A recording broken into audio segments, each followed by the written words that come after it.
এই ব্যবস্থা কে চিন্তা ভাবনা করে? আমরা তো ধরে না আছে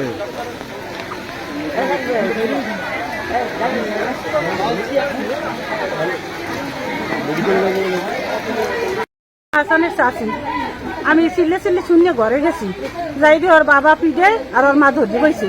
আমি ওর বাবার পাও ধরছি জড়াই, বাবা ভাই তুই ওরে মারিস না আর পোলার কাকাকে আমার বাসান উনি আমার ঠ্যাং দিয়ে এরকম ছিটে দিয়েছে। যখন ছিটে দিয়েছে আমি পড়িয়ে গেছি, আমি শ্বাসের মানুষ, আমার শ্বাসের দিয়েছে, আমি দৌড়ে গেছি আমার বাসন ভিতরে গোলাইছে। কি দিয়ে পিঠাইছে? লোয়ার পাইপ, এমন লোয়ার পাইপ কল বসায় না, কলের যে লোয়ার পাইপ উঠিয়ে গেলে সেইয়া সেইবার আমি গোলাইতে গেছি। গোলাইয়া আসছি গোলাইলে দৌড়ে দৌড়ে আগে উঠছে, উঠতে আই কাকি ও নাই, ওর গায়ে রক্তে মাহা। খাইয়ে পর হেরা দুইজন বোরকা টোরকা করে কয়জনই চলে গেছে, আমার কিছু কইছেন। ওর মা বাবা হাসান কি করতো? হাসান হয়েছে করিয়ে গেছে। মানে হাসান কি করতো আগে? লেখাপড়ি করতে, কিন্তু এর আগে জাহাজে গেছে।